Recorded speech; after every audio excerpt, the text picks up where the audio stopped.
You mentioned Lil Wayne. So he was Lil Wayne's security guard, right? When he would come to New York? He was everybody's security guard. If you was an artist and you was coming to New York, like he was the guy everybody hired. You know what I'm saying? But come to find out, he had got in some trouble or something and had became an informant. So he messes up, gets caught, is looking at some time, and they flip him to an informant. And now he's got all these relationships with all these rappers that he does security with. And whenever they come to town, if he sees anything that's illegal, he gets to report it. And then the police can go after these guys. Right. Because the whole thing about it, if our security guard wouldn't have never told him that he had a bag of guns and he needed to go back to the bus, they would have never got pulled over. But the off-duty police officer I was talking about, the whole time he really was a hip-hop cop. He was the hip-hop police. Now, and Lil Wayne, he actually gets arrested on a federal gun charge, right? I believe he's on an airplane when he gets arrested. No, this was that. I think that was the last one. I'm talking about when he got. Remember when he went to jail in New York for a year for that gun? Yep. Cause I want to say, I think the same time he caught his, didn't Ja Rule catch one too? Ooh, I think so. I think so. Yeah. Ja Rule caught a gun case too, and he went to jail for a while. Yep, and I think around that time. I think it was around the same time Wayne caught his. So man, this guy's just reporting everybody. We're gonna put Ja Rule on him too, man. He probably snitched on Ja Rule. Yeah, he probably. Too. I'm telling you, he probably did. But after all of that, because they got pulled over in Times Square, so the police followed them all the way from the hotel to Times Square when they was on their way to the bus. So I'm already at the bus. The road manager's at the bus.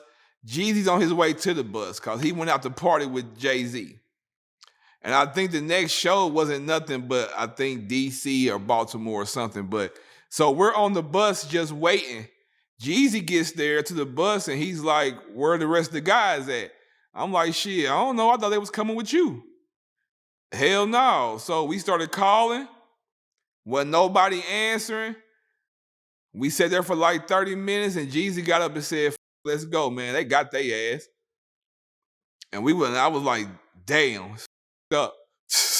So then like probably 30 minutes later, we get a call and they was like, hey, they got your whole crew stretched out at Times Square and they probably got about 17 guns in a bag. But, you know, they end up beating that whole case anyway. But after that, it was that shit. After that, that's when a lot of shit went left, as you can say.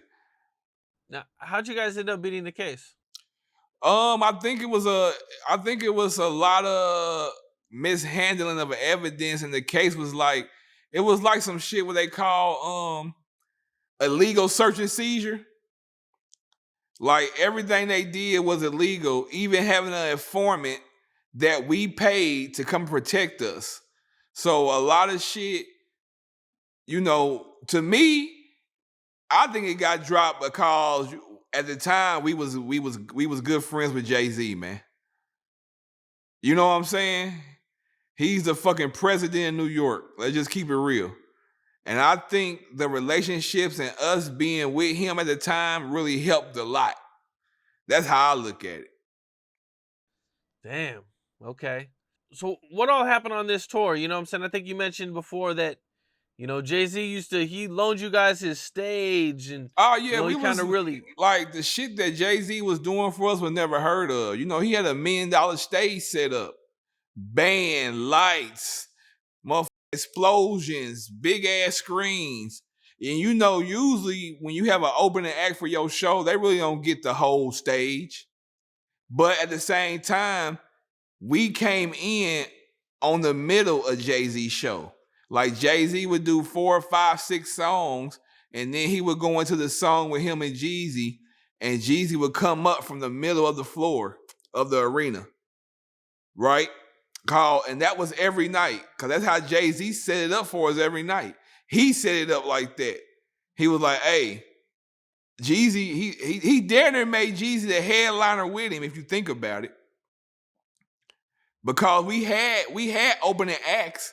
I want to say Trey Songz opened up, and some other people was opening up, but then Jay-Z would come and do his show. He'd do like 6 songs, and he'd go into the song where him and Jeezy got together. And then as soon as you hear Jeezy ad-libs, all you see is him coming off the middle of the floor. You feel me? And that was every night for like 40-something days. And we couldn't be late. If we was late one time, the show kept going on without us, and we couldn't perform. We never missed it. And we had lost our whole crew at the first day of the tour. So, What's up? This is Cam Capone. We got more content like this coming soon, so hit that like button, subscribe, and stay locked in to Cam Capone News.